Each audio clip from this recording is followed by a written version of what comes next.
사회 이슈에 대해서 기독교는 어떤 식으로 바라보고 있는가를 볼 수 있는 또 좋은 참조 지점이기 때문에 어제 아시다시피 레바논은 이스라엘이 이제는 공습을 했고 수많은 사상자 그리고 피난민들이 나왔죠.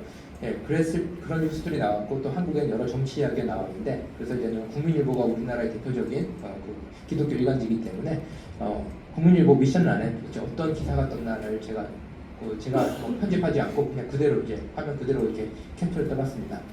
그래서 첫 번째 나온 얘기가 뭐냐면은 주일 헌금으로 피난민 돕고 교회를 개방한다라는 거죠. 다른 말로 하면은 이런 전쟁, 이런 비극적인 상황 속에서 교회 역할이 뭐냐라고 했을 때 이땐 교회의 문을 열고 피난민들, 종교를 가리지 않는 거죠. 사람들이 와가지고 주일을 헌금을 가지고 이 사람들에게 안전한 장소를 제공해주고 먹을 것을 제공하고 그리고 정서적으로 위로를 해주는 그런 역할을 했다라는 게 이제 첫 번째 가장 큰 뉴스였고요. 두 번째는 지금 창원에서는 이 통합총회가 열리고 있지만 인천 송도에는 로잔 대회라고 전 세계적인 복음주의 선교 대회가 열리고 있습니다. 근데 바로 이제는 로잔 대회에 있었던 이 뉴스가 이제는 총회적 소식도 계속 올라오고 있지만 로잔 대회가 나왔는데 여기 보시면은 잘 보이시지 않을 것 같아요. 제가 읽어드리면 폭력, 유혈 공격 속 믿음 지키는 그리스도의 제사들. 여기도 다른 말로 하면은 전 세계적으로 지금 난민 문제라든지 여러 어려운 문제들이 있는데 그때 기독교인들이 보여주고 있는 모습은 그리고 자신들이 핍박을 받는 상황에서도 믿음을 지키고 있으면서 또 동시에 그리스도의 사랑을 실천하는 모습을 보여주고 있다라는 게 또 이 국제 세계적인 어떤 복음주의 그런 모임에서도 이슈가 됐고요. 그 다음에 또 나와 있는 게 뭐냐면은 청년 창업가의 버팀목이 되다. 월드 휴먼 브리지 이야기. 아시다시피 오늘날 한국에서의 청년 문제는 매우 심각합니다. 근데 이 교회가 나몰라라 하는 것이 아니라 또 이 청년 문제에 있어서 청년들이 우리 사회에 잘 적응이 될 수 있고 또 어려운 청년들을 도와주는 역할을 하고 있다는 거죠. 자, 그러면 제가 그냥 무작위적으로 이제 어제 캡처를 떴는데 이 세 가지 헤드라인을 보면은 교회가 어떤 곳인지에 대해서 저희가 대충 알 수 있는 거죠. 교회가 어떤 곳이냐.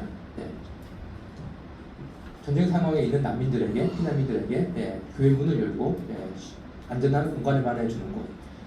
그리고 자신이 억압받고 있지만 억압받고 있는 상황 속에서 사랑을 실천하는 곳. 그리고 우리 사회 내에서 소외되고 힘들어하는 사람들에게 또 그들에게 든든한 버팀목을 되어주는 곳이라는 거죠. 자, 이런 여러 가지 이런 교회 모습들을 한 가지 단어로 모으면 뭐가 될까라고 하면은 환대라는 말로 요약을 할 수가 있습니다. 그래서 조금 격길로 가는 이야기일 수도 있는데요. 지금 보시는 이분은 얼마 전에 돌아가셨는데 영국이 예전에 여러 식민지들이 있었잖아요. 그래서 이제 영연방이라고 부르는 형태로 좀 더 느슨한 연방 관계를 유지를 하고 있는데 거기서 이제는 영연방 중에서도 유대인들이 있을 거잖아요. 그럼 랍비들이 여러 명 있겠죠. 그 중에서도 이제 랍비 중에 제일 상징성을 가지고 있는 랍비인데 조나단 잭스라는 유명한 철학자이자 랍비입니다. 근데 이분이 상당히 다양한 책도 많이 쓰고 강연도 많이 하고 있는데 이분이 계속해서 반복해서 이야기하는 것 중에 하나가 있습니다. 그건 뭐냐면 성경의 핵심 가르침이 무엇일까라고 질문을 했을 때 예수께서 잘 요약을 하셨죠. 성경의 가르침은 구약 성경, 히브리 성경의 가르침을 요약하면 크게 두 가지로 나눠진다는 거죠. 하나는 하나님 사랑이고 다른 하나는 이웃 사랑입니다. 근데 이제는 바울로 넘어가면은 갈라디아서라든지 로마서를 보면은 바울은 그걸 또 하나로 더 압축을 시킵니다. 이웃 사랑으로 또 압축을 시킵니다.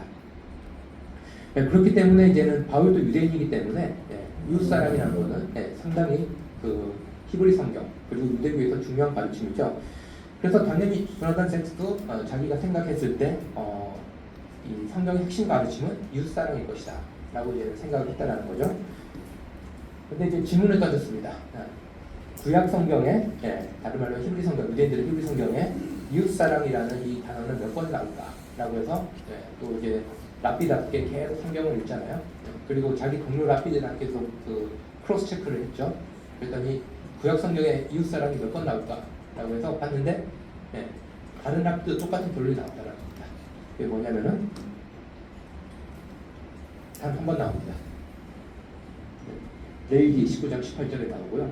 그런데 구약의 나그네 사랑이라는 단어를 몇 번 나올까? 나그네를 사랑하라. 36번이 나옵니다. 예, 그만큼 구약에 있어서 상당히 중요하게 자리를 차지하고 있는 게 뭐냐면은 내가 얼굴 잘 알고 나랑 어느 정도 교류가 있을 수 있고 또 보통 가까이 살면은 어느 정도의 사회적 배경이나 경제력이나 비슷하잖아요.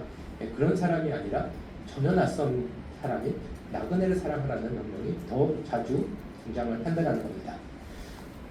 근데 이 나그네 사랑, 히브리어는 동사 중심의 그런 언어이기 때문에 그리스어에 비해서 이제 명사 개념이 덜 발달되어 있습니다. 그렇기 때문에 이 나그네 사랑하라, 나그네 사랑하라 이런 명령 형태되어 있는데 이 나그네 사랑이라는 이 명사 개념 이거를 이제 그리스어로 하면 뭐가 되냐면 나그네라는 제노스 그리고 사랑이라는 필리아를 합쳐서 필로제니아라는 단어가 됩니다. 그리고 이 필로제니아를 우리말로 어떻게 바꾸냐 혹은 영어로 어떻게 바꾸냐면 영어로는 hospitality, 우리말로는 환대라고 바꿉니다. 그렇기 때문에 개역개정 성경을 보면은 환대라는 단어가 나오진 않습니다. 그 단어를 번역으로 한국의 성서 번역자들을 사용하지는 않습니다.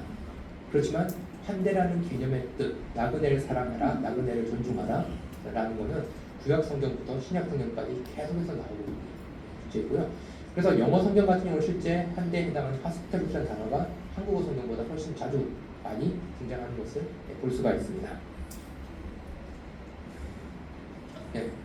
그래서 지금까지 이제는 환대라는 것이 기독교 신앙이 무엇인지를 볼 수 있는 하나의 핵심어, 키워드라는 것을 이제 간략하게 살펴드렸고요. 그러면 실제 이제 환대라는 것이 어떤 의미인지에 대해서 조금 구체적으로 살펴보도록 하겠습니다. 우리말로 환대라고 하면은 한자로 제가 적어놨듯이 환영한다 할 때 환자에 대접한다 할 때 대자이죠. 그래서 우리가 흔히 생각하는 환대라는 것도 이제는 국가 기빈이 오셨을 때 대통령이 환대했다 이런 뉴스 많이 나잖아요. 그래서 그 격에 맞게 아주 좋은 대우를 환영하면서 대우해 주는 것을 이제는 환대라고 이제는 저는 생각을 합니다. 그래서 국어 사전을 보면은 반갑게 맞아서 정성껏 후하게 대접하는 것이 이제 환대라고 생각을 합니다. 이거는 아주 일반적인 사전적인 정의고요. 그래서 교회에서 하는 환대 사역도 대부분 우리가 생각하는 거는 이웃들에게 초청해가지고 좋은 음식, 좋은 대접하고 그리고 또 이제는 명절이나 그럴 때 있으면 아니면은 수제가 났거나 그랬을 때 교회가 가서 거기서 봉사하는 이런 것들을 이제 환대로 흔히 이야기를 하고 합니다. 그랬을 때 저희가 또 질문을 던지는 거죠. 그러면은 굳이 교회에서 많이 사용하는 구제라는 표현을 써도 되는데 혹은 봉사라는 표현을 써도 되는데 왜 환대라는 개념은 또 따로 있을까? 이 질문을 저희가 또 던져볼 수가 있습니다. 근데 아까 제가 말씀드렸던 그리스어로 나그네를 사랑하다라는 뜻의 나그네 사랑의 뜻의 필로제니아는 고대 지중해 문명에서 아주 자주 많이 사용이 되었던 그런 그리스어 단어였고요. 그게 자연스럽게 신약 성경 저자들도 이 단어를 이제는 알고 있었습니다. 그리고 실제로 제가 말씀드렸듯이 개역개정 성경에는 환대라는 단어가 등장하지 않지만 이 필로세니아라는 그리스어 단어는 신약 성경에 등장을 합니다. 이게 어떤 식으로 등장을 하냐면은 로마서 12장 13절을 보면은 성도들의 쓸 것을 공급하며 손 대접하기를 힘쓰라 라고 되어 있죠. 여기서 손 대접이 뭐냐라고 하면은 환대를 이렇게 번역했습니다. 근데 여기서 저희가 이제 성경은 하나님 말씀이고 오류가 없다라고 믿는데 개역개정 성경을 보시면 띄어쓰기 많이 틀렸습니다. 그래서 이제 띄어쓰기까지 그걸 가지고 공부를 하시면 안 되는데요. 왜냐하면 같은 단어인데 밑에 보시면은 손님 대접하기를 잊지 말라. 이로써 부지 중에 천사를 대접한 이들이 있었느니라 라는 구절이 있습니다. 그렇기 때문에 위에 손하고 띄우고 대접하니까 손을 직접 이렇게 써가지고 대접하는 거죠. 다른 말로 하면은 음식을 사와가지고 대접하고 그런 게 아니라 직접 내가 만든 음식, 직접 내가 친구를 만들어서 대접하는 것. 이게 이제 환대라는 오해를 종종 불러일으켰습니다. 근데 그게 아니라 손 대접하기를 힘쓰라라고 할 때는 똑같은 단어이기 때문에 히브리서 13장 12절과 마찬가지로 손님 대접하기를 힘쓰라라는 의미입니다. 이때 손님이라는 것은 우리말로 상당히 순화가 되어 있고요. 아까 그리스어를 보여드렸듯이 그때는 나그네 사랑하기를 힘쓰라, 낯선이 사랑하기를 힘쓰라, 내가 모르는 사람을 대접하기를 힘쓰라 라는 의미다 라고 보시면 되겠습니다. 그래서 이 띄어쓰기가 얼마나 큰 이 오해를 자아냈는지 또 교재는 안 나오지만 제가 이미지 하나 보여드리면요.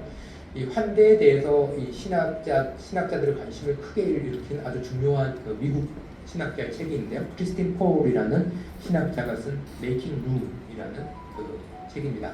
그래서 환대의 아주 중요한 뜻이 Making Room, 공간을 만들어 주다기 때문에 이런 제목을 이제 만들었고요. 여기 보시면은 밑에 이미지가 뭐냐면은 아까 강의 시작할 때 제가 보여드렸던 아브라함이 새 천사를 이제는 대접하는 그 이미지를 이제는 그 모자이크로 표현한 건데, 오른쪽이 이제 한국어 번역서거든요. 지금은 품절돼서 못 구하는, 절판돼서 못 구하는 책인데요. 보시면은 손대접이라고 이렇게 붙여서 하고 있죠. 그리고 여성이 손을 이렇게 내밀고 있죠.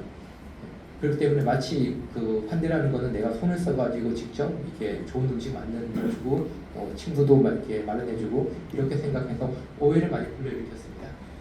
근데 제가 그 유학 끝내고 이제 막 한국 와가지고 이제 환대에 대해서 강의를 하는데, 저는 이 손대접이 한국어로 환대 번역인지 모르고 이 책을 읽혔거든요. 근데 학생들이 이 오역에 너무 감동을 받아가지고 발제하다 말고 떡을 사와가지고 떡을 막 돌리고 그랬거든요. 그래서 오역이 불러온 아주 훈훈한 그 강의가 되었던 그런 기억이 있습니다. 그래서 일단 얻어먹고 제가 사실은 환대는 손대접이 아니라 손님 대접입니다 라고 나중에 이렇게 교정을 해주긴 했습니다. 네. 그렇기 때문에 그 우리말 성경이 이제는 환대를 이제는 손대접 혹은 손님 대접으로 번역했기 때문에 계속해서 우리는 이제 환대를 이 좋은 것, 음식 마련해주고 쉴자리 마련해주고 뭐 이런 식으로 이렇게 생각을 하는데, 사실 이 고대 그리스 그리고 예수 그리스도께서 활동하셨고 그리고 이제 바울도 이제 활동했던 고대 지중해 문명에서 환대는 어떤 것이냐면은 제일 중요한 거는 공간을 마련해주는 겁니다. 쉴 자리가 없는 사람, 혹은 이제 자기 자신을 드러낼 수 있는 여유가 없는 사람, 그 사람이 들어와서 머물 수 있는 공간을 마련해 주는 거죠. 아브라함의 환대 이야기가 아주 중요한 이유 중에 하나는 뭐냐면, 아브라함이 어마어마하게 좋은 음식을 대접해서, 그것도 있지만 뭐냐면 나그네들이 지나가는데 아브라함이 어떻게 하죠? 먼저 가서 와가지고 강건해가지고 내 집에서 쉬어가시라고 얘기를 하는 거죠. 나그네들이 쉬어갈 수 있는 공간을 이제 마련해 주는 겁니다. 그래서 단순히 이게 손님 대접이 아니라 나그네 사랑이라는 건 뭐냐면은, 나그네들은 일반적으로 자기의 공간이 없는 사람이 나그네가 되는 거죠. 그렇기 때문에 그 사람에게 와서 쉴 공간을 마련해주는 것. 아까 그 전쟁 상황에서 보면 피난민들은 자기 공간이 없어진 사람들이잖아요.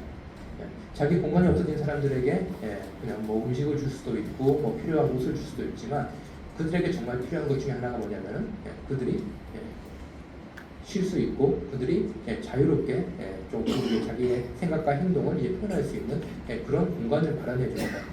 그런 공간 안에서 일어나는 게 뭐냐면은 식사도 대접하고 쉴도 주고 그런 거죠. 그래서 환대라는 건 단순히 이제는 뭐 손님 대접하는 것이 아니라 그 나그네가 손님이 될 수 있는 하나의 인격체로 존중받을 수 있는 공간을 마련해 주는 것이다 라고 생각을 하시는 것이 더 정확하다라고 할 수 있겠습니다. 그래서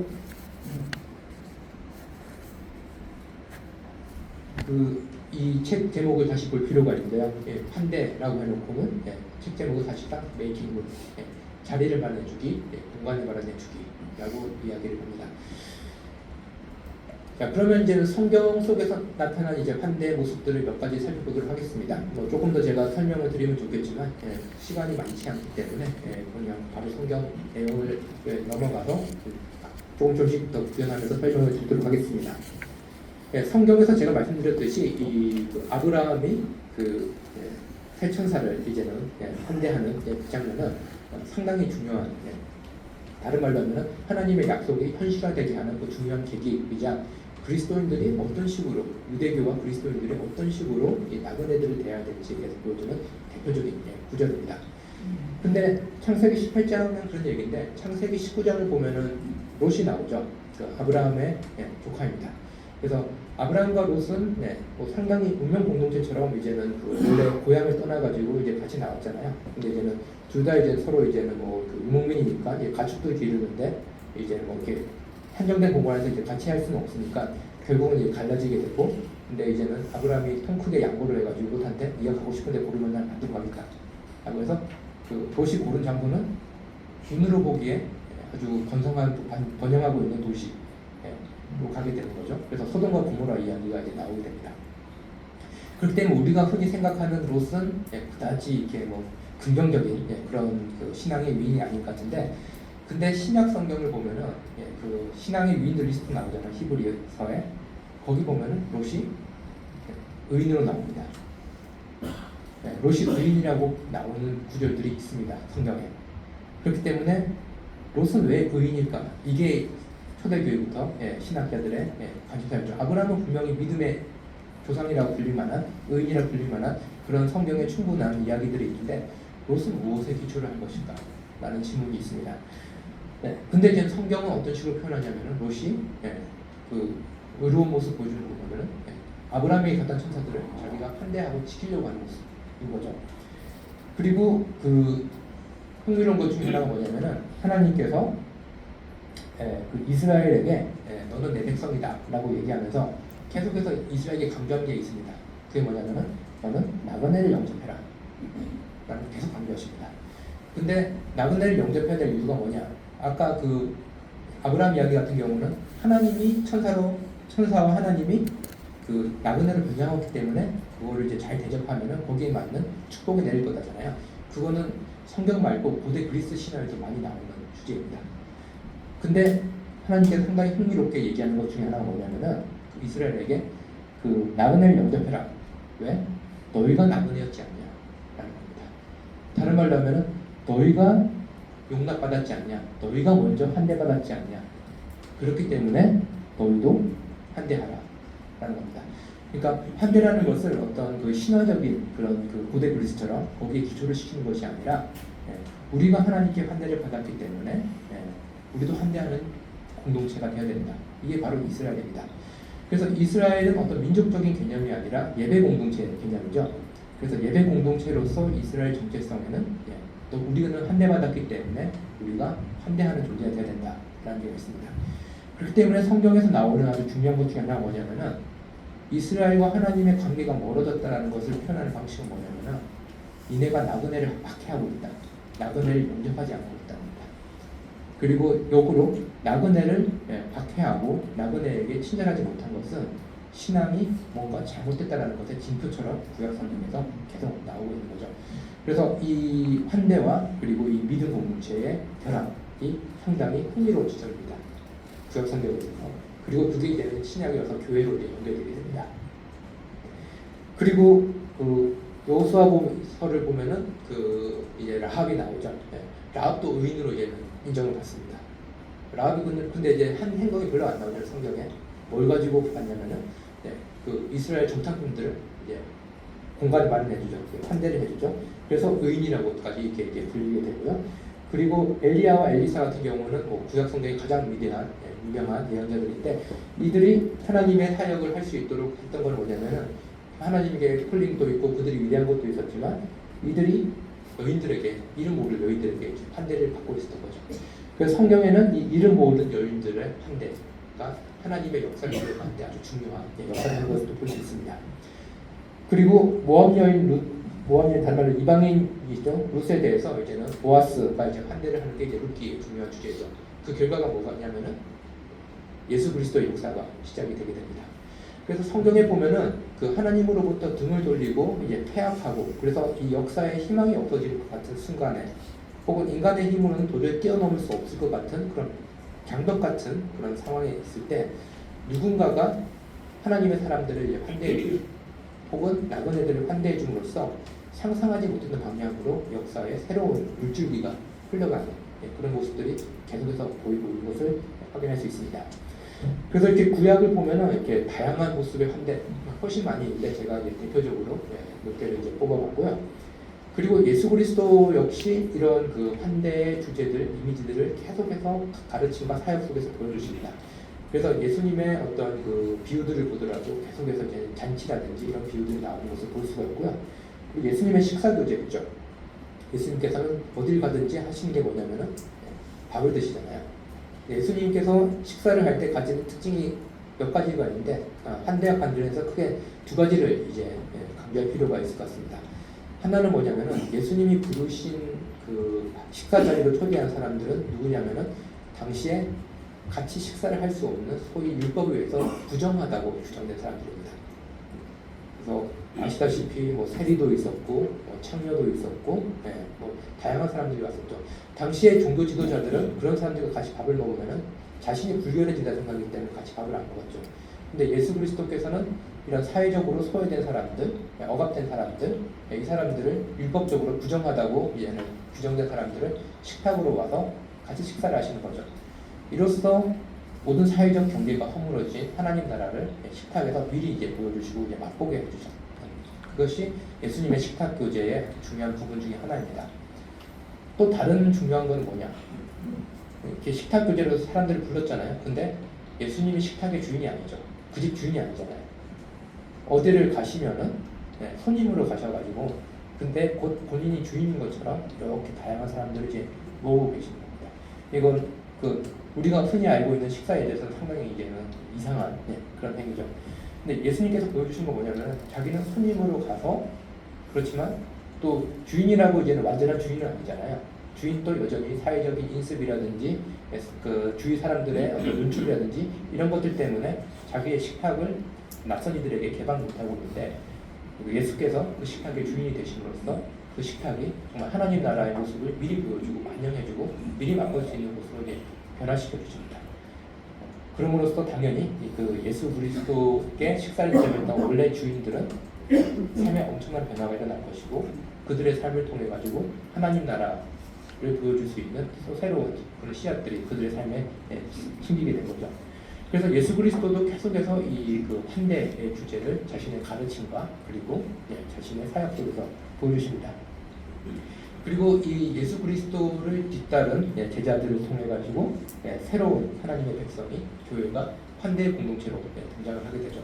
그래서 사도행전 초반부를 보시면은 계속해서 나오는 게 뭐냐면은 그들이 모여가지고 예배하고 기도하기 힘썼다만 있는 게 아니라 뭐가 있냐면은 같이 먹는 거에 했고 그리고 또 두 가지 더 나옵니다. 하나가 뭐냐면은 공동체 내에서 힘든 사람들, 어려운 사람들 도와주고 그리고 공동체 밖에 있는 사람들까지 환대를 확장했답니다. 초대교회에 크게 네 가지 모습이 이제 보이는데요.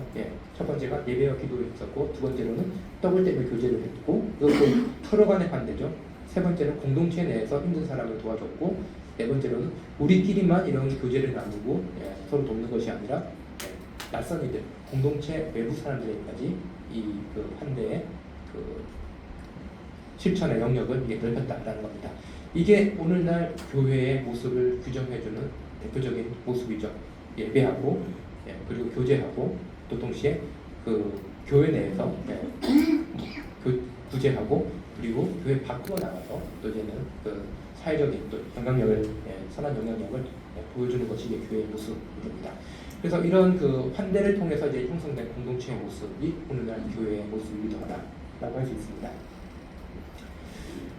지금까지 이제 성경에서 이제는 환대가 어떤 식으로 이제 구약부터 신약까지 이렇게 내려왔는지를 조금 보여드렸는데요.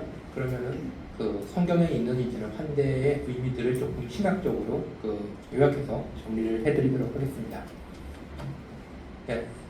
첫 번째로 제가 아까도 말씀드렸듯이 이제 환대 혹은 손님을 맞이해서 대접하는 것 이거는 성경에서 보면은 우리가 예상하지 못했던 결과들을 이렇게 불러내는 역할들을 합니다. 그래서 인간관계가 고착에 빠졌을 때 혹은 역사에 더 이상 희망이 없을 것 같았을 때 혹은 나로서는 아무것도 할 수 없을 것 같았을 때 그럴 때 이제 누군가가 이제는 환대를 함으로써 그 새로운 또 역사의 가능성이 열리게 됩니다. 그래서 손님이 온다라는 것은 단순히 그 내가 음식을 제공하고 뭐 서비스를 제공해야 되는 그런 대상이 오는 것을 의미하지 않습니다.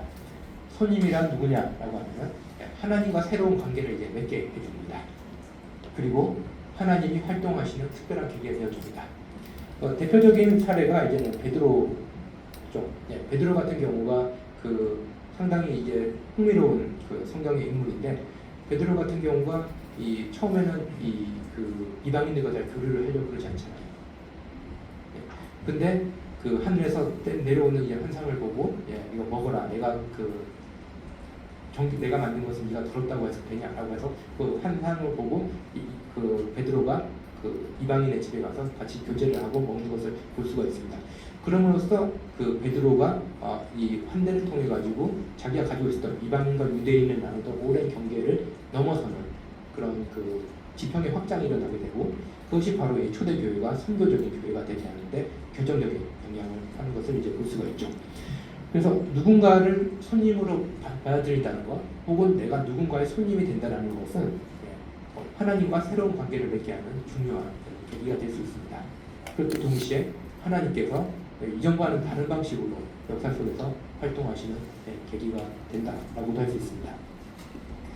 그리고 또 제가 말씀드렸듯이 이제는 푸대적 낯선 이들 혹은 나그네가 왔을 때 그들에게 운전박대를 하거나 그들을 박해하거나 그런 것들은 공동체가 부패했다는 것을 보여주는 대표적인 사례입니다. 그리고 심지어 하나님과의 관계가 뒤틀려 있다는 것을 이제 보여주는 대표적 사례입니다.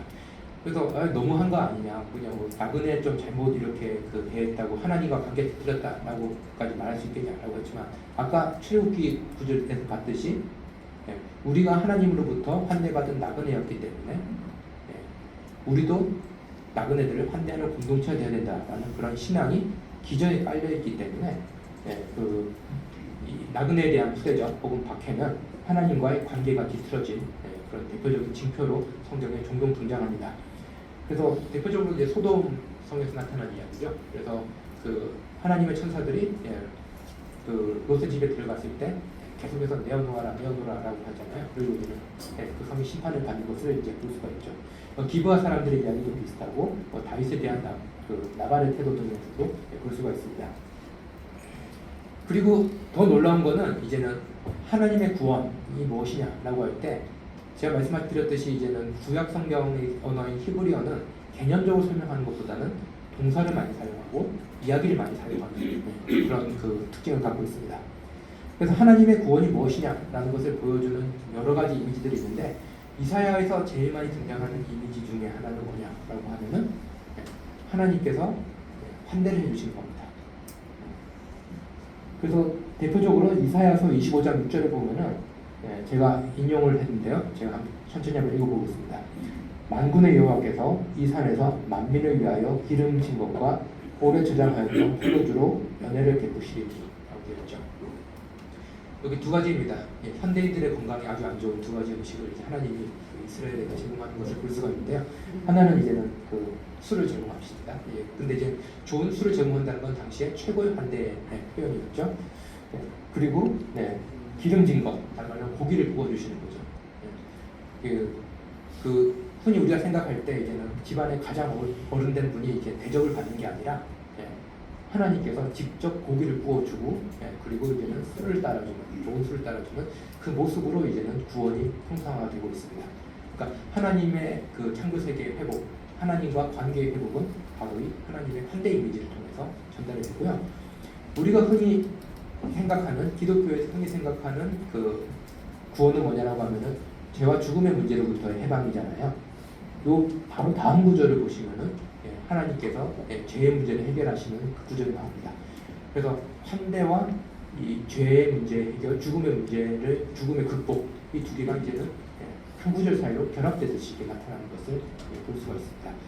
그만큼 하나님의 구원이 어떤 것인가를 상상할 때 중요한 역할을 하는 뭐냐면은 이 하나님께서 베푸시는 연애, 거기에 초청받은 손님으로서 이제 우리를 보게 하는 거고, 그리고 하나님의 구원을 그런 의미에서 증거하는 중요한 방식 중에 하나도 뭐냐라고 하면은 우리도 누군가에게 좋은 주인이 되어주는 것, 누군가를 이제 환대하는 사람이 되어주는 것입니다. 그게 대표적으로 나타난 게 어디냐면은 예수 그리스도의 첫 번째 기적입니다.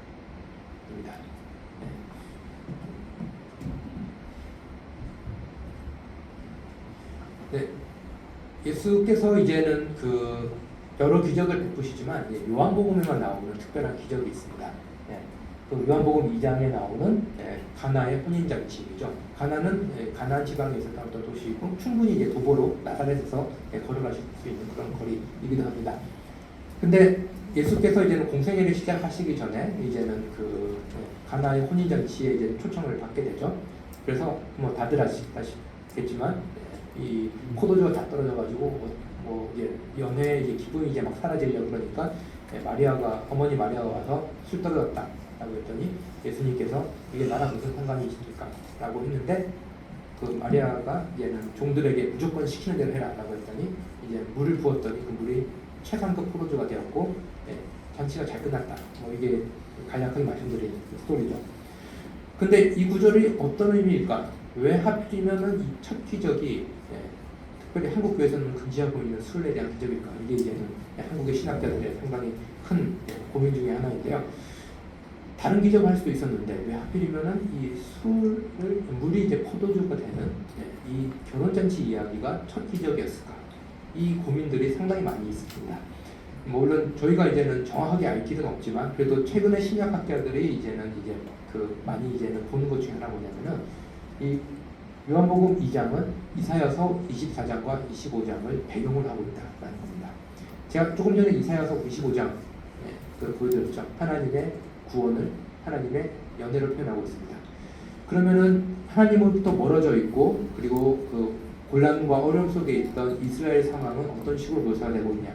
이사야서 24장 바로 그 앞에는 뭐냐면은 더 이상 연애를 할 수 있는 즐거움이 없어진 팍팍한 그런 상태로 표시가 됩니다. 그래서 피리를 불어도 흥이 나지 않는 그런 형태도 있지만 또 동시에 등장한 게 뭐냐면은 연애를 하고 싶어도 연애를 쓸 수 있는 포도주가 없는 상태로 묘사가 되고 있습니다. 그렇기 때문에 이사야서 24장, 25장이 이스라엘에게 있어서 구원이 무엇인가를 생각하게 하는 아주 중요한 그런 텍스트라는 것은 이제는 뭐 다들 알고 있는 상황이고 특히 유대인들 같은 경우는 하나님의 회복을 계속 꿈꾸고 있었고 메시아를 기다리고 있던 시대였기 때문에 이사야서 24장, 25장의 그 이미지들을 다 가지고 있었겠죠. 그런 상황에서 예수께서 일으키신 첫 기적은 뭐냐면은 연회에 갔는데 포도주가 없어서 연회의 기쁨이 떨어지고 있습니다. 이사야서 24장 모습이 그대로 유비가 되는 거죠. 근데 예수께서 물을 포도주로 바꾸심으로써 연회의 기쁨이 다시 살아나고 있죠. 그게 이사야서 25장의 모습이 이 가나의 혼인잔치와 이렇게 연결이 되고 있습니다. 그런데 흥미로운 건 뭐냐면은 그 이사야서 25장에서 누가 포도주를 제공하죠? 하나님이죠. 여기서 보시면은 인간이 어디서 포도주를 사온 게 아니라 예수님이 포도주를 제공하시는 분으로 나오는 겁니다. 그래서 여기는 사실 상징이 두 가지가 있습니다. 그 유대 풍습에서 결혼식에서 포도주를 제공한 사람이 누구냐면은 신랑입니다. 그러니까 예수께서 어떤 신랑으로서 이스라엘의 신랑이 된다는 것도 그 구약 성경에 상당히 중요한 주제이잖아요. 하나님이 이스라엘의 신랑, 이스라엘의 친구. 그러니까 한편으로는 신랑으로서 예수님이 자기를 드러내신 사건입니다. 이스라엘의 주인으로서. 또 다른 한편으로는 이사야서 25장 배경으로 봤을 때는 뭐냐면은 그 포도주를 제공함으로써 이 팍팍한 삶으로부터 이제 회복과 풍요로운 삶에 대한 희망이 되살아나게 하는 그런 그 종말론적인 구원의 모습이 이 첫 기적 속에서 이제 보이게 됩니다. 그래서 이 예수 그리스도의 첫 기적, 공생애를 시작하기 전에 첫 기적이 이 환대의 모습이라는 것은 상당히 큰 상징적인 중요성을 가지고 있습니다. 그리고 이제 예수께서 이제 부활을 하시던 그 3년 정도 이제 공생애 기간 동안에 제자들과 함께 다니시면서 여러 가르침도 주고 뭐 오해도 있지만 그럼에도 불구하고 제자들을 그 예전에 이제는 요즘같이 이렇게 강의실에 앉아가지고 잠깐 강사가 와서 강의하는 게 아니라 예전에는 고대 시대에는 스승과 제자가 공부하는 방식이 같이 살았잖아요. 빨래도 같이 하고 밥도 같이 먹고 그러면 스승이 생각하는 식으로 생각하고 스승이 가지고 있는 제스처 같이 이제 따라하고 이런 것들이 이제 예전의 교육법인데 저도 알게 모르게 이제는 제 지도 교수님 제스처를 몇 가지를 가지고 있거든요. 근데 이제 그런 식으로 이제 그 스승과 제자가 함께 오랜 시간 보내면서 생각, 취향 그리고 몸동작 이런 것까지도 다 같이 익히는 게 고대 사회에 이제는 스승이 제자를 이제 훈련시키는 방법이었죠. 그래서 예수께서는 약 3년 정도 이제 그 제자들과 함께 생활을 하셨는데 그럼에도 불구하고 제자들은 스승을 계속 오해하는 모습을 이제 보입니다. 그래서 이제는 결국은 어떤 일이 일어나냐? 그 스승께서 이제 십자가를 달리시는데 십자가를 달리지 마세요라고까지도 얘기하고 심지어 십자가를 달리니까 다 배신하고 도망을 쳐버렸잖아요. 그런데 이제는 예수님께서는 예루살렘에 있어라라고 하셨는데 예루살렘 밖으로까지 도망을 막 치는 거죠.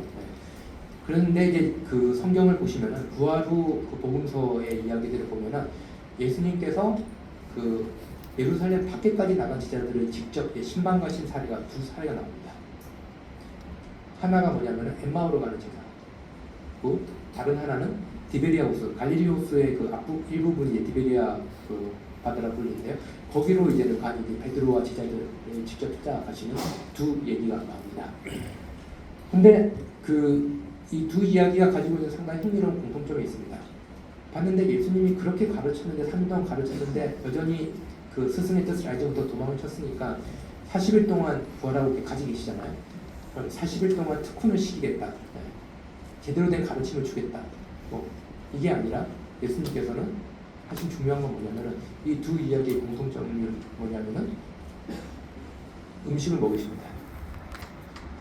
제자들이 가지고 있는 혼동, 그리고 스승을 배신했다는 죄책감, 그리고 이제는 또 분명히 자신 없음, 이런 것들이 있었겠죠.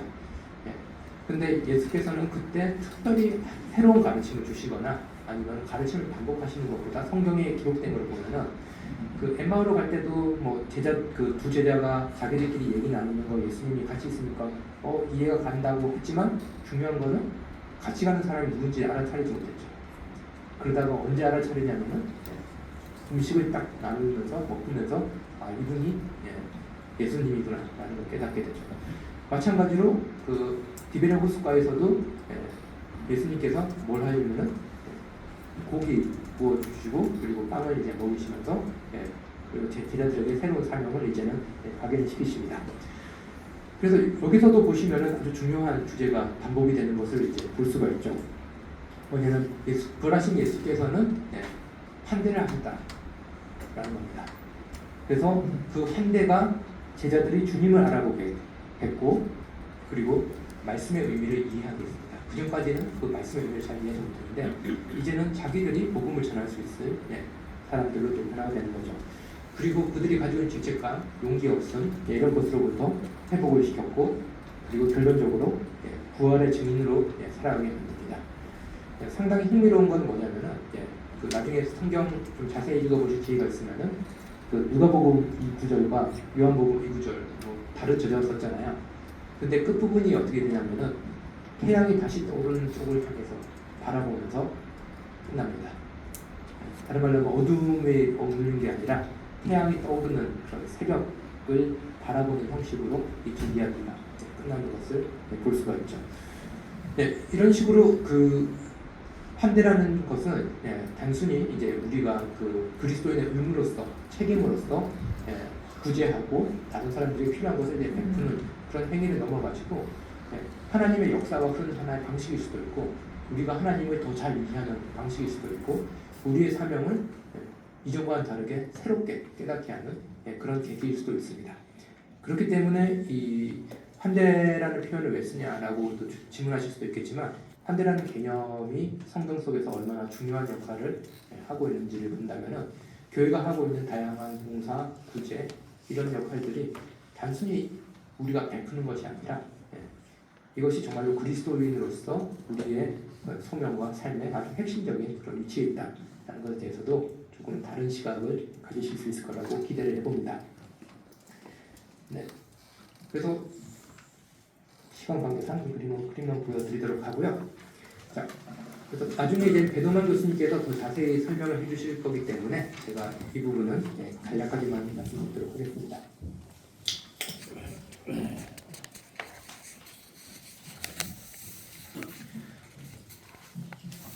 이집트에서 노예 생활하던 그 이스라엘이 하나님께서 이제는 이집트에서 탈출시키신 다음에 하셨던 말씀이 너희가 나그네였으니까 너희가 나그네였다가 나의 백성이 됐으니까 너희도 나그네들 환대하는 백성이 되어라, 공동체가 되어라 라고 말씀하셨죠. 그리고 이러한 그 환대에 대한 중요한 강조는 계속 내려와서 교회도 그대로 적용이 되게 됩니다. 그래서 초기 그리스도인들도 환대에 힘썼죠. 왜냐하면은 우리가 환대하는 거는 하나님께서 가난한 사람들, 나그네들, 고아, 과부 이런 사람들을 환대하시는데 우리의 환대는 그냥 우리가 하는 게 아니라 하나님의 환대에 참여하는 일로 보았고요. 그리고 또 중요한 주제가 있습니다. 마태복음 보면 나오는데 예수님께서 그 말씀을 하시죠. 이 줄이고 목마르고 옥에 갇힌 자들에게 해준 것이 곧 나에게 해준 것이다 라고 하면서 이제는 심판 얘기를 하시는 것을 볼 수 있습니다. 그래서 구약에도 그 아브라함에게 그 하나님께서 지나가실 때 나그네 모습을 하고 지나가셨고요. 풍요롭게도. 그리고 신약에서도 예수님께서 말씀하신 건 뭐냐면은 가난하고 목마르고 헐벗고 굶주리고 옥에 갇힌 그런 그 주변인 소수자 그 사람들에게 해주는 것이 곧 나에게 해주는 것이다 라고 얘기를 하시는 거죠. 그래서 구약의 하나님과 신약의 예수 그리스도는 다 자신을 나그네로 이렇게 그 동일시를 하고 계십니다. 그런데 또 흥미로운 건 뭐냐면은 그 예수 그리스도께서는 하나님의 아들이 이 땅에 오셔가지고 그 나그네 모습으로 계셨죠. 그래서 여기서 또 하나의 또 중요한 주제는 뭐냐면은 하나님께서 우리를 위해서 나그네가 되셨다라는 주제입니다. 그렇기 때문에 우리도 다른 사람들을 위해서 나그네가 되어야 된다. 다른 말로 하면 내가 가지고 있는 특권들 이런 것들을 내어놓을 수 있어야 된다라는 생각이 교회에서 또 발전이 되게 되었습니다. 그래서 고대 사회도 제가 아까 말씀드렸듯이 고대 그리스나 이런 데서도 환대 문화가 상당히 이제 발달되었다라는 것을 이제 볼 수가 있고요. 그래서 혹시 이제는 그리스 여행 가보시거나 그런 분들, 혹은 중동 지역 여행 가보신 분들은 장로님도 잘 아시겠지만 상당히 자랑스러워합니다. 내가 손님을 잘 대접하는 것들에 대해서 상당히 자랑스러워하고 이것을 자신의 의무가 아니라 자신의 기분처럼 얘기를 많이 하는 것을 볼 수가 있죠. 뭐 영화 나의 그리스적 웨딩 결혼 이런 것들 보더라도 그 결혼이라든지 이런 잔치가 얼마나 큰 비중을 차지하는지 잘 보여주는데, 근데 고대 사회에서의 환대 특징은 뭐냐라고 하면은 주로 같은 부류 사람들끼리 환대를 했습니다. 자기와 사회적 계급이 비슷하거나 아니면은 출신이 비슷하거나 아니면 배경이 비슷한 사람들끼리 서로 초청해서 식사를 대접하거나 잠자리를 제공하거나 그런 일들을 이제 많이 해왔죠. 그런 의미에서의 환대는 고대 사회에서 많이 발견이 됩니다. 근데 그 아까부터 계속 구약부터 등장한 주제 중에 하나 뭐냐면은 나그네들을 하라는 거잖아요. 나랑 전혀 다른 배경에 있는 사람들, 나랑 관계가 없는 사람들에게도 호의를 베풀라라는 것이 성경에 계속 이제 발견되는 주제이고요. 근데 이제는 베드로의 설교를 보면 상당히 흥미롭습니다. 성령을 이제 받자마자 이제는 베드로가 이제 사람들이 막 방언을 하기 시작하고 이제 베드로가 이제 설교를 하죠.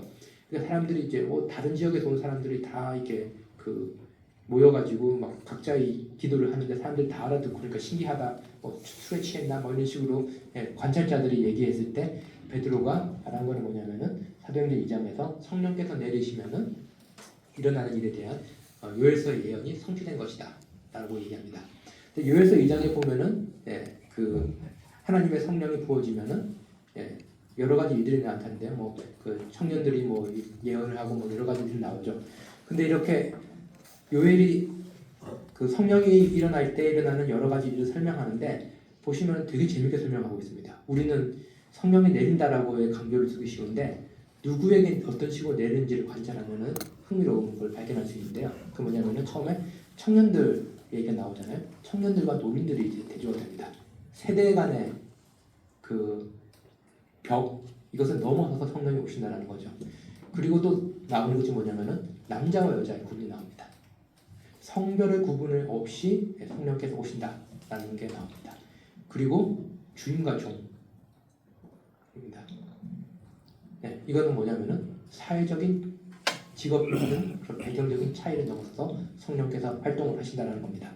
그래서 교회가 한대의 공동체라고 했을 때 베드로가 이게 요엘의 예언이야 라고 얘기했을 때 그것은 단순히 방언 사건을 설명하는 것일 수도 있지만 또 중요한 건 뭐냐면은 당시 고대 사회에서는 누가 더 힘이 있고 누가 더 우대받았냐면은 남자가 여자보다, 연장자가 나이 어린 사람보다, 그리고 주인이 종보다 하는 거죠. 성령께서 오시면은 이런 차별 없이 다 모두가 하나님의 백성 속이 된다. 하나님의 공동체로 초청받는다라는 거고 이것이 오늘 이루어졌다라고 베드로가 이야기를 하게 됩니다. 그리고 실제 이후에 교회가 보여주는 모습은 뭐냐면은 당시에는 꿈도 못 꿀 노예와 주인이 함께 주의 만찬을 참여하고 남자와 여자가 함께 교회에서 예배를 드리고 이런 일들이 일어나게 됐던 거죠. 그래서 사람들이 인위적으로 꾸어놨던 이 사회적인 경계들 이런 것들이 이제 교회를 통해서 무너져가는 모습들을 초대교회가 보여주게 됩니다. 네, 그리고 이 초대교회는 고대 로마에서 일반인들이 상상하지도 못했던 이러한 서로가 서로를 환대하는, 예, 우리가 뭐 성별을 통해서 이제 구분을 했거나 아니면은 뭐 재산 규모를 통해서 했거나 아니면 나이를 통해서 구분했던 이런 그런 사회적 경계를 넘어선 그런 환대의 공동체를 보여주면서 초대교회가 고대 로마 속에서 급속도로 이제 퍼져나가는 것을 이제 볼 수가 있습니다. 이것이 이제 교회가 가지고 있는 환대의 가장 특별한 모습이었고, 이것이 그 다른 말로 하면은 그 산 위에 오르던 등불과 같은 교회의 모습이었다라고 할 수 있습니다. 그래서 지금 잘 보이시진 않겠는데, 제가 요즘에 환대라는 키워드가 그 많이 쓰인다고 그랬잖아요. 그거는 이제 교회에서뿐만 아니라 그 일반 사회에서도 많이 사용이 됩니다. 그래서 요거는 제가 연합뉴스에다가 환대라는 주제를 딱 쳐놓고 최근 기사를 이렇게 뽑은 거고요. 다음은 이 그 국민일보에다 환대라는 키워드를 넣고 기사들을 뽑은 겁니다. 근데 잘 안 보이셨기 때문에 이제 제가 대충 내용을 이렇게 요약드리면요. 첫 번째 뭐냐면은 6년 5개월 만에 경기도를 찾은 중국 관광객이 한국인들 잘 봐주니까 환대에 감사합니다 라는 거죠. 다른 말로 하면은 관광산업이랑 연결된 게 오늘날 환대의 대표적인 이해입니다. 그래서 관광객들이 오면은 상당히 좋은 서비스를 누리게 하는 게 환대이죠. 그리고 두 번째로 뭐냐면은 중국이 미국에 화해 시그널을 보내나 키신저 특사 대접 환대. 다른 말로 하면 외교관들끼리 환대하고 정치인들끼리 서로 환대하는 거죠. 다른 말로 환대는 정치 하나의 또 문법으로 오늘날 사용이 되고 있습니다. 그래서 뭐 국가가 원수 들어올 때 의전이라든지 뭐 그런 거 되게 복잡하게 있잖아요. 이런 것들도 오늘날 환대가 상당히 중요한 세속적 기능을 하는 것을 볼 수 있죠. 그리고 이 명동에 환대 센터를 조성하고 그 환대 주관 이런 걸 합니다. 이거는 국가 정책으로서 고급 프로그램으로서 이제 환대를 여러 가지 하는 것을 볼 수 있죠. 그리고 외로움과 악순환을 끌어내는 환대와 우정의 힘이라는 건 또 어떤 공동체 살리기에 또 중요한 모습으로서 환대를 하는 것을 볼 수 있습니다. 그렇게 이제 환대라고 할 때 여기 보시면은 그 전통적으로 비슷한 사람들끼리 하는 환대, 그 국가 원수급이 오면 그에 맞는 대접을 하고 이런 것들이 한 층위에 있는 것도 볼 수가 있고, 또 동시에 환대가 산업화되어 있고 사회 프로그램화되어 있다라는 것을 볼 수가 있습니다. 근데 이게 일반 제가 한 컷에 안 들어가 가지고 이게 많이 안 했는데 연합뉴스라든지 일반 뉴스를 이렇게 환대 키워드 넣고 보면은 되게 찾기 힘든 것 중에 하나 뭐냐면은 교회에서 하는 환대는 잘 보이지 않습니다. 다른 말로 하면은 그 정말로 어려운 사람들에게 가서 사랑을 베풀고 그런 상황에서는 환대라는 단어를 잘 사용하지 않습니다. 그 일반 뉴스에서는. 근데 기독교 신문을 와가지고 환대를 보면은 주로 나오는 게 뭐냐면은 이 사회에 소외된 사람들, 야근애들, 그런 사람들에게 가가지고 도움을 주고 그런 표현들에 이제 환대가 쓰이는 것을 볼 수 있죠. 다른 말로 하면 기독교는 예전부터 환대라는 것을 경계를 넘어서는 그런 그 사랑의 실천 이런 것들을 주로 이제 환대라고 이제 불러봤습니다. 그래서 뭐 여기 제가 찍어온 그 환대 어떤 식으로 이제 헤드라인이 쓰는지 단순한 설명을 드리면요, 간단한 설명을 드리면요, 대규모 탈교 현상 가운데 교회가 할 일. 오늘날 교회가 위기를 겪고 있는데 교회가 어떻게 해야 될까? 교회 본질을 찾아야 된다. 그러면서 오늘날 신학자들이라든지 많이 주목하는 것은 환대가 초대교회도 있었던 중요한 키워드였다라는 것을 이제 교회 본질 찾기 위해서 환대를 이제 질문한 것을 볼 수 있고요. 그리고 국민일보도 이제 일반지기 때문에 정치 문제가 나올 수밖에 없기 때문에 바이든 이야기가 나오고요. 근데 이거는 사실 그 자기의 타조를 초청해서 환대했다라는 거죠. 그럼 바이든이 초청한 사람은 누구냐면은 다른 국가 정상이겠죠. 비슷한 사람들끼리 환대한 모습을 이제 볼 수 있고요. 그리고 이제는 사설에도 보면은 아브라함 또 이주민이었다. 다른 말로 아브라함 또 나그네였고, 그렇기 때문에 우리도 나그네를 환대해야 된다. 한국 교회도 환대해야 된다라는 사설이 있고요. 이거는 그냥 비상순환 대책인데 환대가 걸렸습니다. 그래서 이건 환대랑 상관없는 이야기고요. 그 다음에 먹거리로 환대의 삶을 화평의 식탁 꿈꾸는 교회들. 그래서 교회들이 이웃 주민들에게 초청해가지고 식사 대접하고 환대하고 있다라는 키워드입니다. 그래서 같은 그 환대라는 단어가 쓰이지만 일반적인 용례와 교회에서 쓰이는 용례가 약간 다르거나 심지어는 매우 다를 수 있다라는 것을 이제는 볼 수가 있고, 그것은 뭐냐면은 우린 그 기독교인들은 환대를 성경으로부터 그리고 예수 그리스도의 삶으로부터 그 환대 모습을 끌어와서 이해를 하고 있고 실천하고 있기 때문에 그렇다라고 할 수 있겠습니다. 근데 이제는 뭐 저희 아버지도 교회 생활 오래 하셨고 장로로도 오랫동안 계셨고 그리고 신학 공부도 이제는 전문 신학은 아니지만 장신대에서 그 평신도 대학원인가요? 거기도 가셔서 책을 막 보시고 공부하시다가 제가 고등학교 때 그럴 때 아버지 공부하신 신학책 보다가 재밌어가지고 신학을 전공하게 됐었거든요. 그러니까 아버지는 의도하지 않았지만 그렇게 됐는데 그런데도 이제는 그 환대라는 표현이 익숙하지 않다라고 저한테 얘기를 하셨죠. 실제 환대라는 표현이 익숙하지도 않고 잘 사용되지도 않았습니다. 그 이유는 뭐냐면은 환대가 기독교 역사 속에서 주변화되기 시작했던 어떤 특정한 역사적 계기가 있습니다. 그건 뭐냐라고 하면은 그 기독교가 초대교회는 환대의 공동체였죠. 이스라엘 유대인교가 가지고 있었던 그런 환대의 그런 강조 이런 것들 물려받기도 했지만 예수 그리스도가 보여주셨던 그런 그 환대의 모습 그리고 성령께서 성령 속에서 가능했던 정말 불가능할 것 같았던 그런 환대가 교회를 통해서 현실화가 됐기 때문에 초대교회는 환대의 공동체였습니다. 근데 이제 기독교가 그 선교가 계속 진행이 되고 기독교가 점점 이제 그 커져가면서 기독교가 로마의 국교화가 되죠. 로마의 국교화가 되면서 이제는 환대도 이제는 약간 성격이 변하게 됩니다. 그러면서 이전에는 주로 기독교가 국교화되기 전에는 사람들이 주로 어디서 모여서 예배를 드렸냐면은 초기에는 집에서 모여서 했을 거잖아요. 그러니까 집에서 딴 사람들 위해서 공간을 마련해주고 거기서 음식을 대접하고 음식을 나누고 서로 교제하는 활동이 일어났죠. 근데 이제는 기독교가 커졌잖아요. 그러면 집에서 못 모이잖아요. 그럼 어떻게 될까요? 환대의 장소가 집에서 집 밖으로 바뀝니다. 그러면서 거기가 어디냐면은 집에서 교회가 하게 되고요. 수도원이 하게 되고 병원 등이 이제 막 세워지는 거죠. 교회 이름으로, 기독교 이름으로. 그랬더니 옛날에는 사람들이 환대는 모든 그리스도인의 의무라고 생각했는데 이제 그 제국의 종교가 되면서 이제 교회, 수도원, 병원 등으로 이제 확대가 되는 거죠. 거기를 더 많은 돈이 가게 되는 거고 더 전문적인 인력이 양성이 되게 되는 거고 더 효율적으로 서비스가 제공이 되게 됩니다. 그러면서 환대 사역이 전문화가 되는 거죠. 사람들이 그리스도인은 누구나 환대하는 게 아니라 수도원에 있는 사람들, 병원에 있는 사람들이 환대하는 거다라고 생각하는 거죠. 그러면서 환대가 모든 믿는 이가 실천해야 될 덕목이라는 생각이 약화가 되게 됩니다.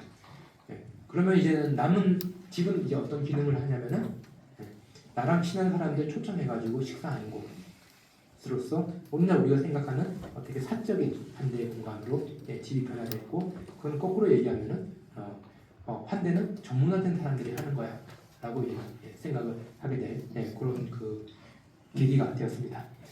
그리고 이제 이런 식으로 이제 모든 사람의 의무에서 전문인들이 하는 환대로 이렇게 변화가 되게 되고요. 근데 이제 근대 국가가 등장을 하면서 이제는 뭐가 있냐면은 복지 정책 이런 것들이 이제 일어나게 되는 거죠. 국가가 직접 병원을 관리하고 국가가 국가가 이제 빈민들을 이제 구제를 하는 역할들을 하게 되는 거죠. 그리고 복지 정책이 이제 관료주의화가 되고요. 그리고 의료 서비스가 전문화되면서 환대에 대한 상상력이 이제 협소화가 됩니다. 그리고 환대에 대해서 그리스도인이 그렇게 심각하게 생각하지 않고 그리스도인은 교회 가서 예배 잘 드리는 사람 이런 식으로 이제 생각을 하게 되죠.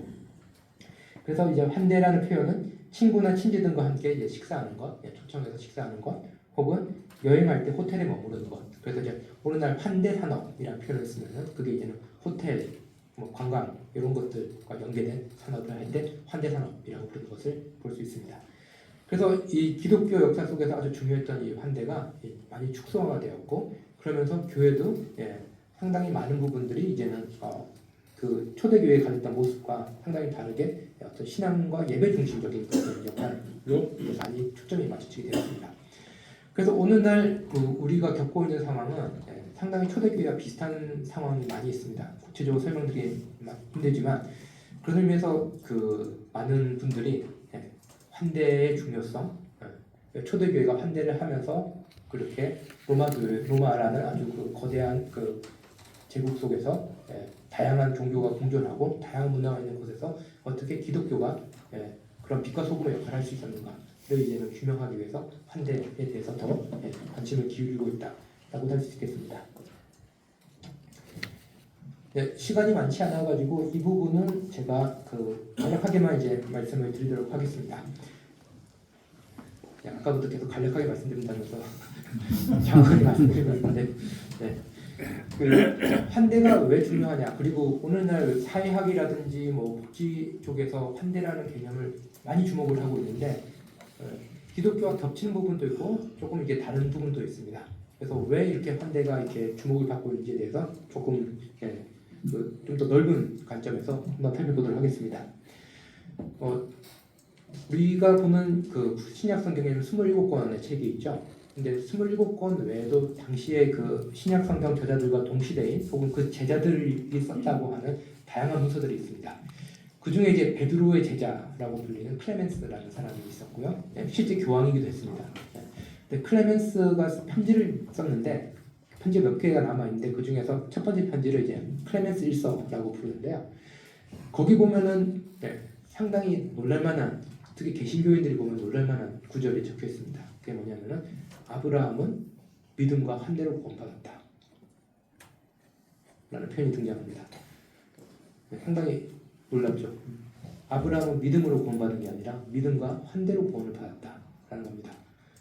오직 믿음으로 구원받는다는 개신교 신앙과는 상당히 대치가 되는 그런 표현일 것 같은데, 그러면 이걸 어떻게 이해하냐, 만약에 정말로 이 환대라는 것이 꼭 필요해서 거의 구원의 조건이라고 얘기했다면 당연히 클레멘스는 일선 뭐 금서가 되거나 교황이 못 됐거나 그랬겠죠. 그래서 초대교회 때 그게 많이 읽혔고 지금도 많이 읽히고 있거든요. 그 신학자들 많이 읽거든요. 그러면 믿음과 환대로 구원받는다고 할 때 최소한 초대교회에서는 믿음 따로 있고 환대 따로 있고 보지 않았다는 거죠. 믿음 따로 있고 구제가 따로 있다, 믿음 따로 있고 봉사가 따로 있다가 아니라 믿음과 환대를 거의 똑같은 개념 혹은 이제 거의 같은 무게를 가진 개념처럼 이해했다라는 것을 알 수 있습니다. 네, 그래서 저도 이 문제를 가지고 조금 고민을 이제 많이 했었고요. 그러다가 이제는 제 나름대로 그 찾은 해결책은, 우리가 환대라고 할 때 환대를 계속 우리가 실천하는 것, 우리가 뭐 음식을 해는 것, 우리가 가서 구제를 하는 것, 이렇게 보면은 환대도 하나의 율법이 될 수 있다라는 겁니다. 그렇기 때문에 이제는 환대의 원래 의미가 뭘까라는 것을 잘 고민해 봤을 때, 아까 말씀드렸듯이 환대의 가장 근원적인 의미는 그 크리스틴 폴 책에 나왔지만 메이킹 룸, 공간을 마련해준다는 거잖아요. 공간을 마련해준다는 건 뭐냐면은 단순히 당신은, 나그네는 내가 제공하는 서비스를 받는, 그리고 나한테 감사해야 될 존재가 아니라 나와 함께 있는 존재, 나와 함께 말을 섞을 수 있는 존재, 나와 함께 교제할 수 있는 존재로 인정해준다 라는 의미라고도 할 수 있습니다. 그렇기 때문에 환대라고 할 때 사실 뭐 엄청 경제적으로 여유 있는 사람은 더 좋은 환대를 할 수 있겠지만, 사실 또 동시에 어떤 고아원이나 그런 데 가보면은 상당히 또 이제는 명절에 이럴 때 물품을 받고 구제품을 받고 상당히 더 상처받는 경우도 많이 있는 거죠. 그건 뭐냐면 와가지고 도움을 준다고 해서 자기가 하고 싶은 대로 도움을 주고 싶어 할 경우, 실제로 거기 고아원이라든지 그런 데서 생활하시는 분들은 자기들의 삶이 오히려 무시당한 느낌, 이런 것들을 받는, 그런 느낌 받는 경우도 있게 되는 거죠. 그렇기 때문에 환대할 때 중요한 건 뭐냐면은 그 사람이 그 사람으로 존중받을 수 있는 공간을 마련해주는, 그게 물리적인 공간일 수도 있고 심리적인 공간일 수도 있습니다. 그것을 얼마나 잘 마련해주느냐가 이제 환대의 중요한 조건이죠. 그래서 메이킹 룸, 자리 만들어주기라는 표현이 이제 환대의 정의로 오늘날 이제 많이 쓰이고 있습니다. 네, 그렇게 봤을 때 이 삼위일체론적으로 봤을 때 삼위일체 하나님께서 하시는 모든 활동들은 환대라고 볼 수 있는 그런 여지들이 있는데요. 시간 관계상 창조주 하나님의 이야기만 해보도록 하겠습니다.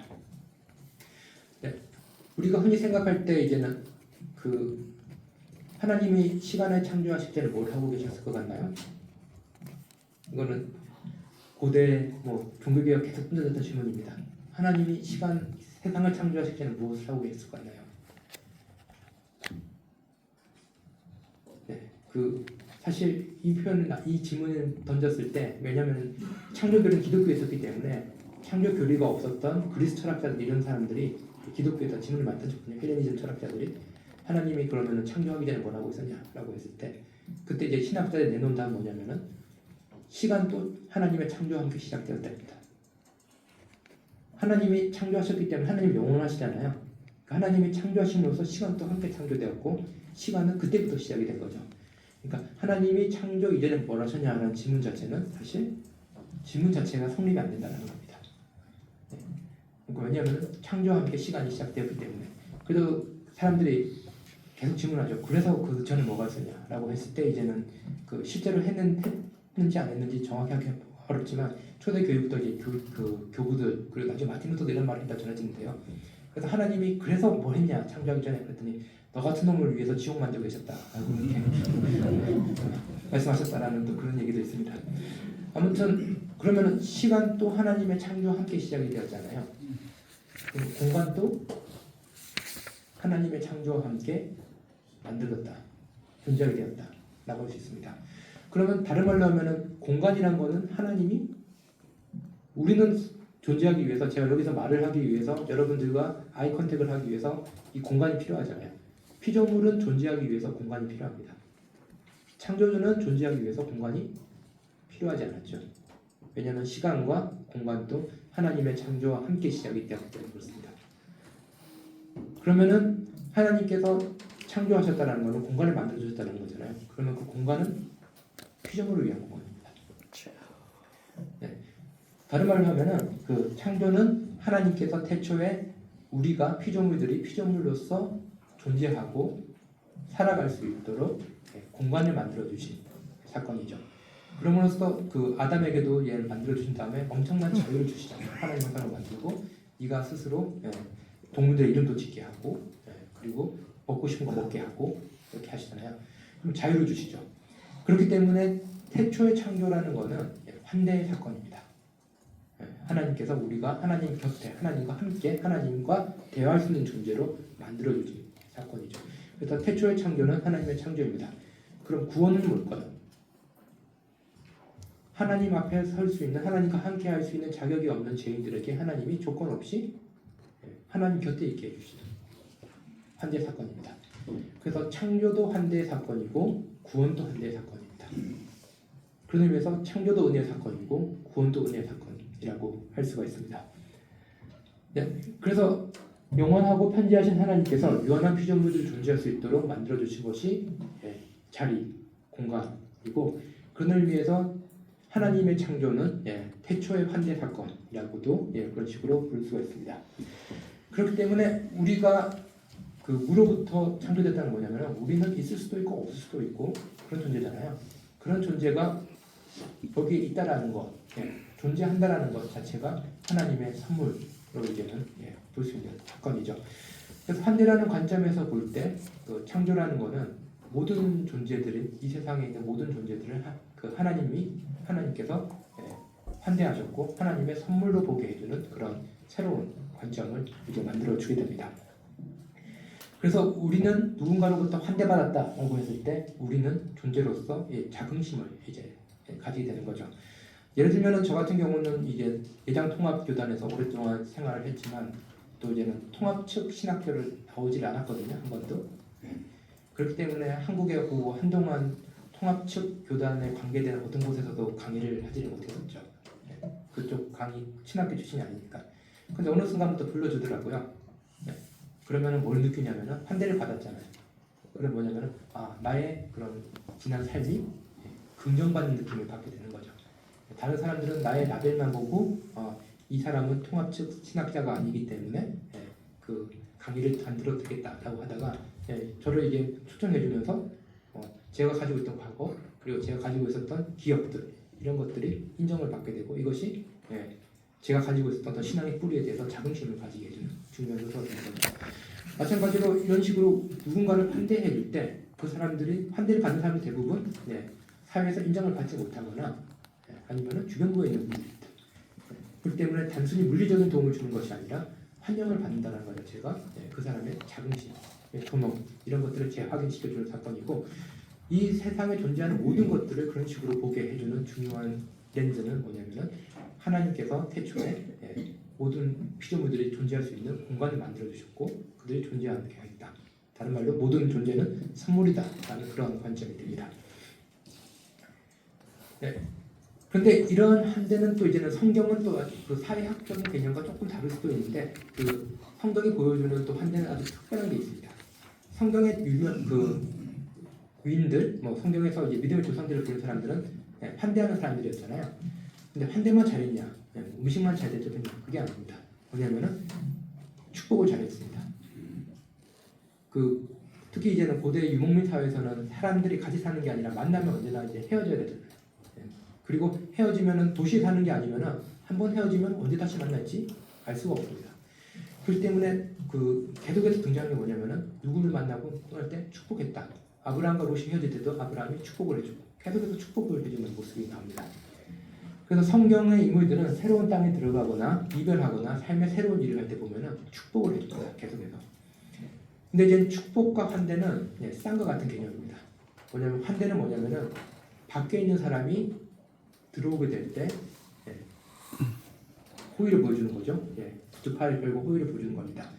그리고 그 사람과 계속해서 같이 살 수는 없습니다. 우리는 그 사람이 언젠가는 우리 공동체 혹은 나의 삶으로부터 떠나게 될 때 우리가 이 사람을 호의로 받아줬듯이 이 사람의 삶이 우리가 가지고 있는 긍정적인 그런 기운들, 호의들 그것들을 가지고 가서 새로운 땅에 가거나 새로운 삶의 환경 속에 갔을 때 계속해서 인간으로서 대우받고 풍요하게 풍성하게 살 수 있도록 지원해 주는 것, 그게 바로 축복입니다. 그렇기 때문에 오늘날 교회에서 환대만 계속 강조가 되고 있는데 사실 환대와 축복은 쌍개념입니다. 그래서 이제 사회학적 엄기호가 상당히 흥미로운 표현을 해가지고 이렇게 제가 인용을 해봤는데요. 개신교인은 제가 아닌 걸로 알고 있는데 아무튼 근데 상당히 신학적인 그 사회학적 통찰을 보여줬습니다. 사람은 환대를 통해 사람 사이로 안전하게 들어옵니다. 그리고 축복을 통해 사람 사이를 빠져나와 자신감을 가지고 다른 사람들 사이로 들어가게 됩니다. 우리가 영원히 같이 살 수 있는 그런 존재가 아니고 공동체라는 것도 항상 유동성이 있고 인연이라는 것은 언제나 시작과 끝이 있다면 우리의 그 삶에는 환대와 축복 이 사이클이 얼마나 잘 돌아가느냐가 중요합니다. 그래서 예를 들어 가지고 그 아직까지 이제 미성숙한 학생들이 왔을 때 처음에 뭘 해주죠? 학교에서 입학식을 해주죠. 그리고 교장 선생님이 늘 똑같은 말 같지만 여러분들 환영합니다 라고 하면서 이 학교에서 여러분들의 가능성들을 발견하고 많은 것들 누리기 바랍니다 라고 환대의 표현을 해주죠. 그럼 그 학생들이 다 교육받으면 뭘 하죠? 졸업식을 합니다. 졸업식을 하면서 축복을 해주죠. 이 학교에서 가졌던 기억들 그리고 우정들 가지고 가셔서 어디에서 무엇을 하든지 훌륭한 시민으로서 하고 인간으로 살아가길 바랍니다. 우리의 삶에 상당히 많은 사이클이 환대와 축복의 사이클로 이루어져 있습니다. 알게 모르게. 그리고 이 사이클에 얼마나 잘 돌아가느냐가 사회를 건강하게 해줄 수 있고 우리가 인간으로 살아가면서 내가 얼마나 존중받고 존엄하게 살아갈 수 있는지 축복받은 존재인지 이런 것들을 느끼기에는 상당히 중요한 거죠. 그래서 이 환대와 이 축복의 사이클들이 계속 반복이 얼마나 잘 되냐가 어떻게 보면은 사회학자들이 말하는 바가 그 사회가 얼마나 건강하고 함께 살기 좋은 사회가 될 수 있냐를 보여주는 건데 그것이 이제는 그 어떤 그 세리머니 예식으로 나온 게 제가 말씀드린 입학식과 졸업식이죠. 근데 한 번에 그걸 다 하는 게 있습니다. 예배입니다. 예배 첫 시작은 그 콜트 워십이라고 하죠. 예배 부름이라고 그러고 뭐 예배로 초대라고 하죠. 그때 보면은 하나님의 환영 그리고 공동체의 환영이 이제 선포가 되죠. 그리고 끝날 때 뭐로 끝나냐면은 축도로 끝납니다. 하나님의 말씀을 가지고 그리고 가십시오도 있지만 또 동시에 이 복을 가지고 가서 이 복을 다른 사람에게 나누어 주십시오. 라는 거죠. 그렇기 때문에 이 예배라는 것이 가지고 있는 뭐 여러 예전적인 중요성이 있지만 가장 중요한 것이 뭐냐면은 나는 환대받는 존재이고 그리고 나는 축복받는 존재이고 그럼으로써 이 내가 받은 복을 이 사회에 또 흘려보내고 이런 것들을 예전을 통해서 계속해서 습득을 하는 겁니다. 분명 우리의 삶은 넉넉하지 않기 때문에 계속 다른 메시지를 줄 거거든요. 너는 필요한 존재다 하고 뭐 너는 경쟁에 살아남는 존재다. 하지만 우리에게 필요한 또 대안적인 메시지가 있는데, 근데 그 단순히 대안적인 것이 아니라 이것이 삼위일체 하나님의 복음에서 나왔다면은 단순히 대안적인 목소리가 아니라 우리가 되찾아야 되는 목소리가 되는 거죠. 예, 그 목소리를 계속해서 반복하고 습득하고 거기에 대해서 확신을 가지게 해주는 그런 예정이 바로 이 예배가 되게 됩니다. 그래서 이미지 하나, 그 뒤에도 조금 더 제가 부연 설명을 했지만 요거 이미지 하나 보여드리고 오늘 마무리하도록 하겠습니다. 이 이미지는 이 독일의 이제는 신분 이미지와 이제 화가인 지고 페더가 그린 그 환대 식사의 모습이죠. 그래서 지금 보시면은 이 환대가 어떤 것인지에 대해서 압축적으로 잘 보여줍니다. 구성원들, 다양한 피부색, 다양한 그런 모습들, 성별 보이고 있죠. 환대 테이블은 우리가 역사적으로 사회적으로 그어놓았던 그런 경계들을 계속해서 넘어설 수 있는 그런 그 새로운 그 기독교인의 상상력도 자극합니다. 그리고 이 안에 있는 음식들을 보면은 우리 삶의 풍요로움을 잘 보여주죠. 근데 상당히 조촐한 음식입니다. 그렇지만 이 조촐한 음식을 나도 함께 나눌 때 우리의 삶이 풍요롭고 아름다워진다는 것을 보여주는데, 흥미로운 거는 뭐냐면은 이 두 손이 있죠. 두 손에서 빵을 떼고 있잖아요. 그 누구의 손인지 저희는 짐작은 하지만 정확하게 그 말은 안 해주고 있습니다. 이 빵을 떼고 빵을 나누는 모습이 있는데, 근데 이제 결정적인 거는 이 가운데 있는 잔, 포도주 잔에 보시면은 얼굴이 보입니다. 분명히 여기 보면은 그 식탁에서 이렇게 있을 정도로 목이 긴 사람이 아니면은 이 정도로 보여지겠죠. 그건 뭐냐면은 물론 이제 포도주 잔이면 예수 그리스도 얼굴이 빛을 같지만 하늘에 계신 그 예수 그리스도 모습이 비치고 있는 것을 이제 볼 수가 있습니다. 그렇기 때문에 이 하나의 그림 속에서 우리가 환대라는 주제를 생각할 때 우리가 넘어서는 여러 가지 그런 그 인위적인 경계들, 삶의 풍요로움, 그리고 하나님의 축복과 임재 이런 것들, 이 환대라는 한 키워드 속에서 조금 이렇게 압축적으로 정리해보았는데, 이것들을 가지고 조금 이제 저희 신앙생활과 그리고 교회에서 생활 다시 한번 반성해보면 좋을 것 같습니다. 제가 기도하고 마치도록 하겠습니다. 참 좋으신 하나님, 하나님께서는 태초에 천지를 창조하시면서 저희를 또 하나님 형상으로 만드시면서 하나님께서 환대하시는 하나님이시듯 저희도 환대하는 그리스도를 주셨습니다. 저희가 살아가는 삶이 녹록지 않고 또 여러 한계들도 있고 또 우리 삶에 근원적인 두려움이 있기 때문에 우리는 나누기보다는 움켜쥐려고 하고 있습니다. 하지만 예수님께서 보여주셨고 그리고 예수님께서 보내주신 성령께서 초대교회 교인들의 마음을 열어서 정말로 그 시대에 꿈도 꾸지 못했던 하나님 나라의 모습을 그들 삶에서 보여줬듯 저희를 통해서도 저희 환대하는 모습을 통해서도 하나님 나라가 이 땅에 얼핏얼핏 비치는 그러한 일상이 되게 하여 주시옵소서. 이 자리에 계신 장로님들 주님께서 축복하여 주시옵시고 주님께서 맡기신 귀한 사명을 통해서 하나님 나라가 속히 임하는 그런 또 교회의 중요한 사명들이 잘 감당될 수 있도록 하여 주시옵소서. 예수님을 기도하였습니다.